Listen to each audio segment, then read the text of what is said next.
Hi everyone, I am Dr. Sanjeev Kumar here and we are discussing income tax part 1.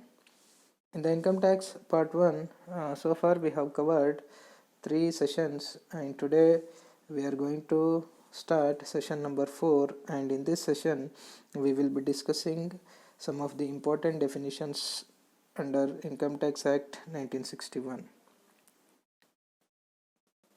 In the previous class, we had discussed about the agricultural income. We understood what is agricultural income and what are the different forms of agricultural income in the session 3, and now we are into session number 4.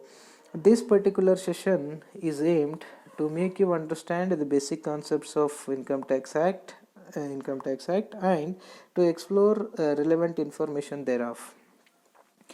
At the end of this particular session, you will be understanding the concepts of assessee, person, and income.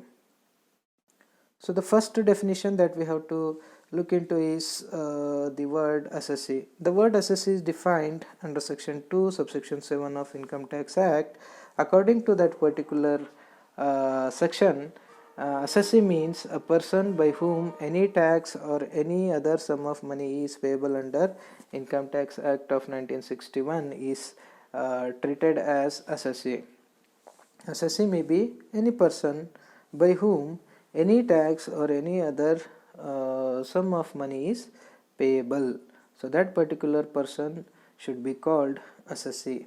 Say for example, if I am earning some amount, if I have some sources of income, if such sources have exceeded certain limit, then I have to pay taxes to the government. So whenever I am paying, I will be called individual assessee. If any company is making profit and it is paying corporate tax, then it is also called assessee, but it is not an individual, but it is a company. It is treated as a company and it is also a person. It is considered as person, and that particular person is treated as assessee. I hope it is clear.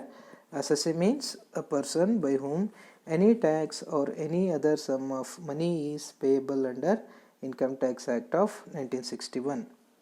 After knowing the definition of assessee, let us see the meaning or else the definition of person. The word person is defined under section 2 subsection 31 of Income Tax Act as follows.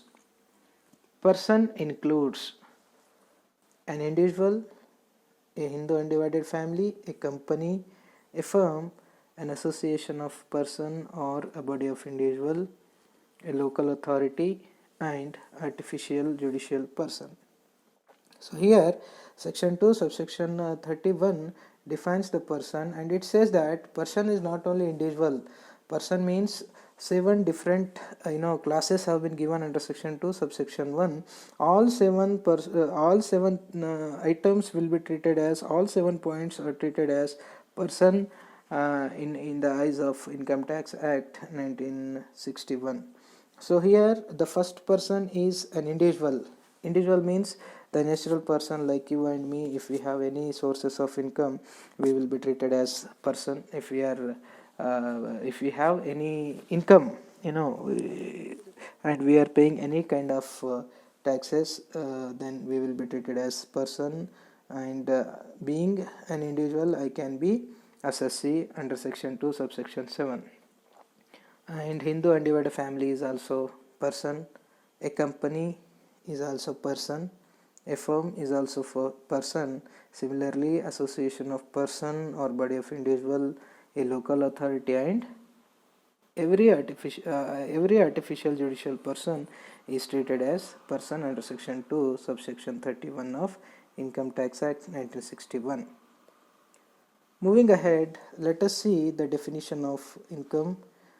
The word income has been defined under section 2 subsection 24 of Income Tax Act 1961, and it includes some of the important points such as profit and gains, dividend, voluntary contribution received by a trust, perquisite or profit in lieu of salary, any special allowances, other allowances, value of any benefit, any sum paid by any such company in the interest of SSC, etc., are the part of what? Income. So income means each and every person has a source, to lead a life, to lead their family, to lead a life, to run their families. Each and every person will be working. So for his particular work, he will be receiving some contribution from his employer or anybody, employer, or he may be doing any business. Out of the business he may be earning some